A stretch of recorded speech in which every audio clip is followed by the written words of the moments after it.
João Maria Vianney, o cura da Ars. 8º dia. Em fevereiro de 1840, mais ou menos ao meio-dia, aconteceu um fato fantástico no confessionário do padre Vianney. Uma mulher vinda de Puyenville, uma cidade próxima, ajoelhou-se para confessar e, a princípio, as pessoas que aguardavam a sua vez nada observaram de anormal. Como a mulher permanecesse calada, o santo lhe pediu que ela se acusasse de suas faltas. Com voz estranha, ela disse: "Só cometi um pecado e faço participante dele todos que quiserem. Vamos, levanta a mão e me absolve. Tu a levantas para qualquer um, pois frequentemente estava junto de ti no confessionário e via." O padre perguntou: "Quem é você?" Respondeu-lhe o demônio: "Magister Caput", que quer dizer mestre, cabeça, um chefe. E continuou dizendo: "Ah, sapo negro", referia-se à cor da batina do padre, "quanto me fazes sofrer. Sempre dizes que vai embora para outro lugar, por que não vai de uma vez? Há outros sapos negros que me fazem sofrer menos que tu. Vou escrever ao Monsenhor para que te faça sair." Disse o padre: "Sim, mas eu farei que fique trêmula a tua mão, para que não possa escrever." Aí replicou o demônio: "Eu te possuirei. Tenho ganhado a outros mais fortes do que tu. Ainda não está morto. Se não fosse esta..." E com uma palavra repugnante e grosseira se referiu à Virgem Maria, "que está aqui em cima, já te possuiria. Mas ela te protege com este grande dragão." Referia-se a São Miguel Arcanjo, "que está à porta da igreja. Dize-me por que te levantas tão cedo? Desobedeces ao veste roxa." Referia-se ao bispo diocesano. "Por que pregas com tanta simplicidade? Por isso é considerado um ignorante. Por que não pregas pomposamente como se faz nas cidades?"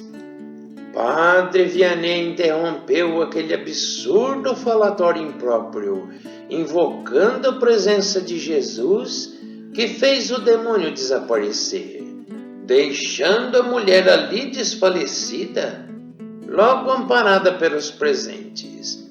Umas 10 pessoas que aguardavam a vez de se confessarem presenciaram e ouviram este impressionante acontecimento.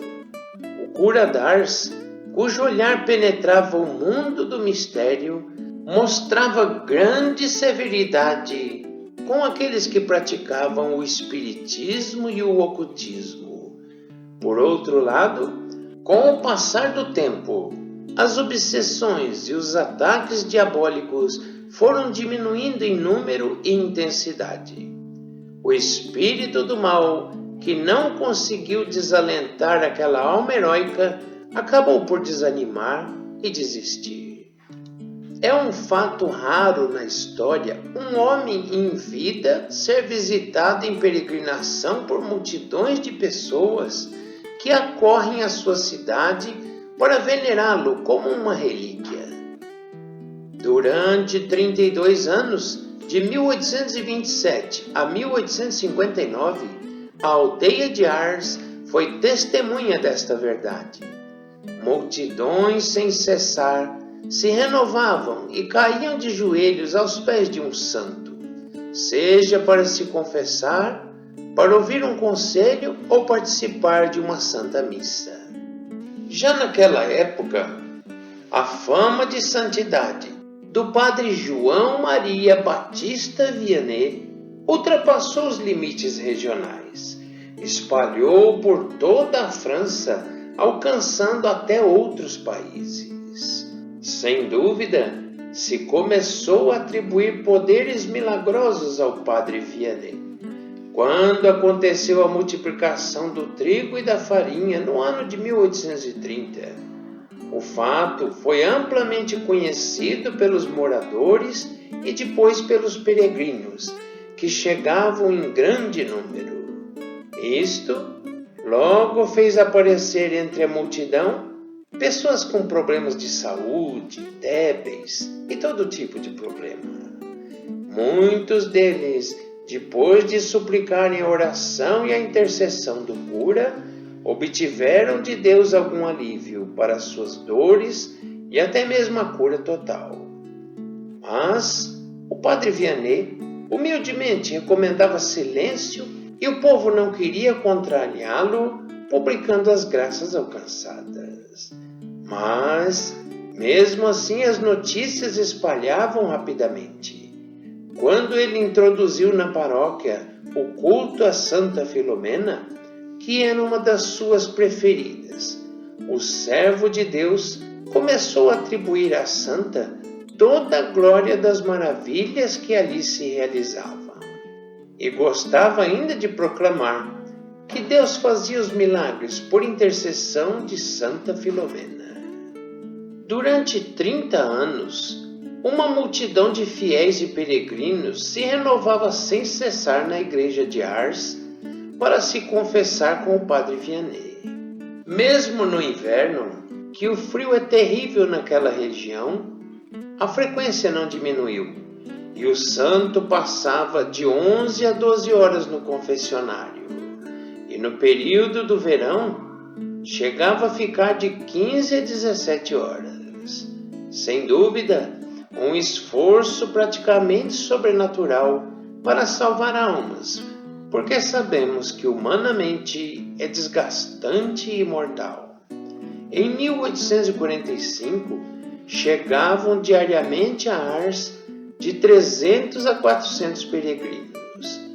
É importante acrescentar, a multidão que acorria ao Padre Vianney era formada por pessoas das mais variadas classes: bispos, sacerdotes, religiosos, grande número de jesuítas e maristas, capuchinhos, recoletos e dominicanos.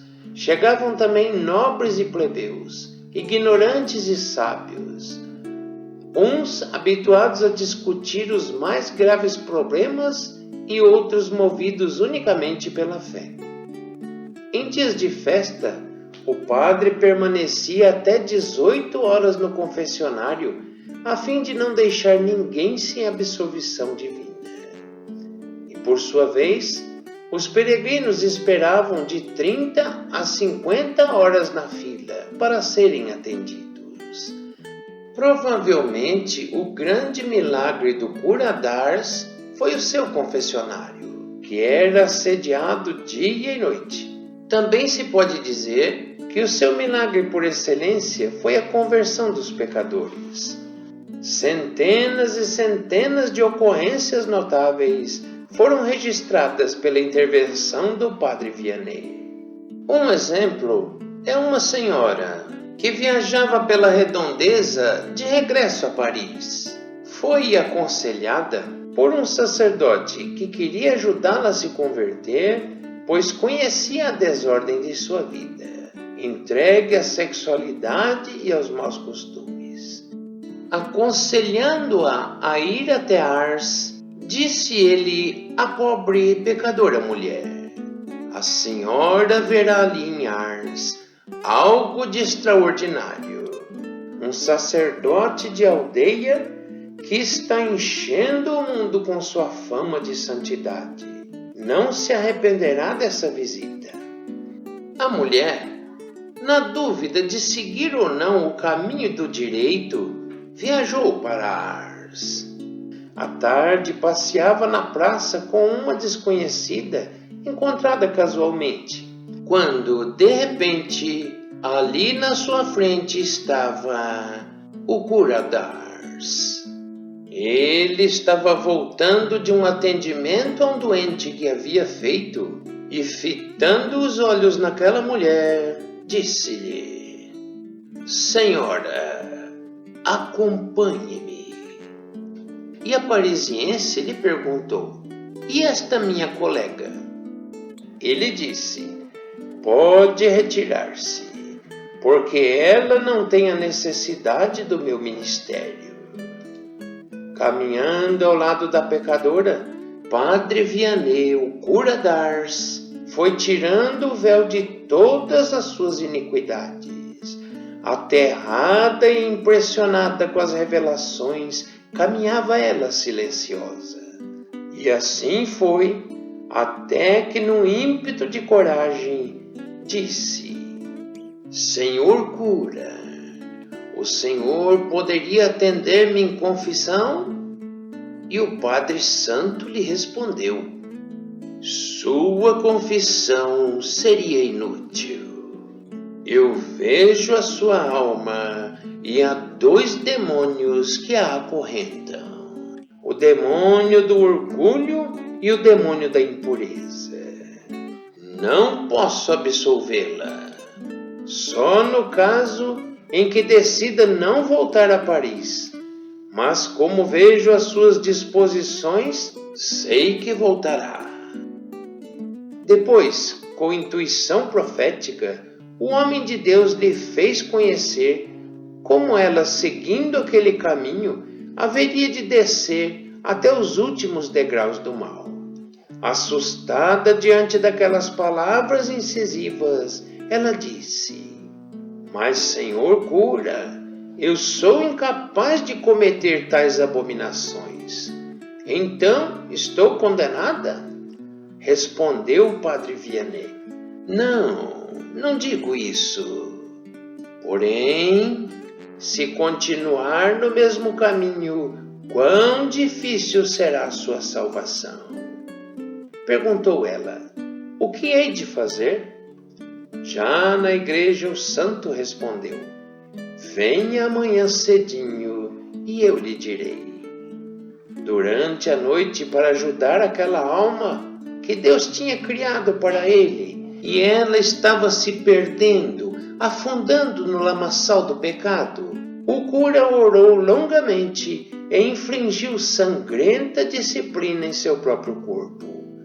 Pela manhã, no confessionário, deu a orientação a tal mulher: Pois bem, deixará Paris e, se verdadeiramente quiser salvar a sua pobre alma, fará tais e tais e tais coisas. E enumerou algumas mortificações para aquela mulher fazer. A senhora partiu de Ars sem ter recebido absolvição. Em Paris, organizou seus afazeres e se retirou para uma casa de campo. Um grande tédio se apoderou da alma dela em relação ao pecado, e tão grande era o seu horror, que, apesar da forte concupiscência e a diabólica tentação, resolveu lutar e reiniciar o caminho do bem. Lembrava-se dos conselhos do cura d'Ars, e uma graça muito poderosa a impeliu e lhe ajudou a seguir os conselhos do cura com total devoção. Disse o cura: No caminho da abnegação, quando se quer lutar e perseverar, só é custoso o primeiro passo. Quando se entra nele, caminha-se por si mesmo. Ela decidiu enfrentar a batalha e caminhou segura. No prazo de 3 meses, sua conversão foi completa. Ela tanto dominava a própria vontade, como entregava todos os seus esforços a Deus, testemunhos de seu amor penitente, dedicado e completamente arrependido pelo mal que praticou. Por certo, ela deve ter voltado a Ars para receber a absolvição sacramental do cura, e primordialmente para se extasiar e desfrutar da santidade paterna que emanava dele, que, como modelo, convidava todos os peregrinos para o mesmo caminho rumo ao Senhor. Além da grande quantidade de pessoas que procuravam o Curadars para se confessarem, havia muitas outras que o procuravam para um conselho espiritual, para serem guiadas na escolha da devoção, da vocação, da profissão. Ele tinha o dom especialíssimo que lhe permitia discernir a inclinação da alma, assim como tinha a intuição de presumir o futuro, dissipando as trevas da incerteza e lançando uma poderosa luz no coração daqueles que lhe procuravam, orientando-os seguramente.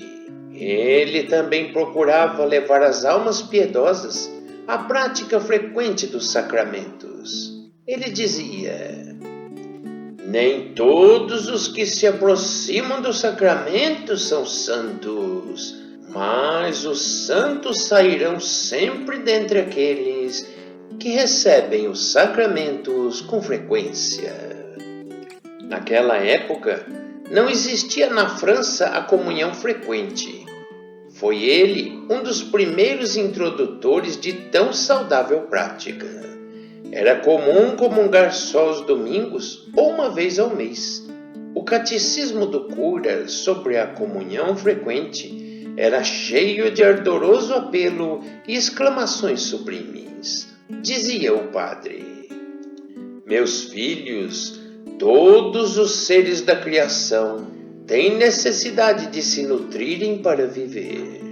Deus fez a humanidade, os animais, as aves e fez crescer as árvores e as plantas.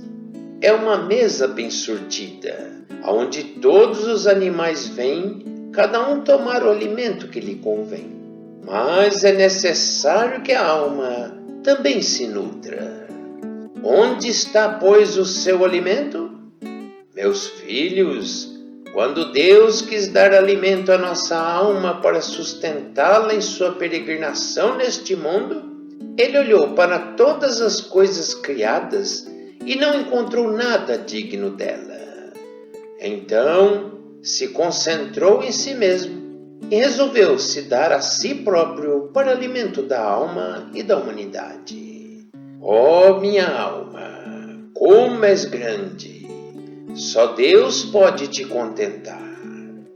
Então, o alimento da alma é o corpo e sangue de Deus. Ó formoso alimento! A alma só pode se alimentar de Deus. Só Deus pode saciá-la. O cura d'Ars esteve durante 41 anos à frente de sua paróquia em Ars. Ele nunca tirou férias e nem separou um tempo para descansar e refazer as suas energias. Foi uma existência de sacrifício que voluntariamente praticava e dedicava integralmente a Deus, como consolo e desagravo pelos pecados da humanidade, pela conversão dos pecadores e sufrágio das almas que estão no purgatório. Novena a São João Maria Vianney, o cura d'Ars. 8º dia.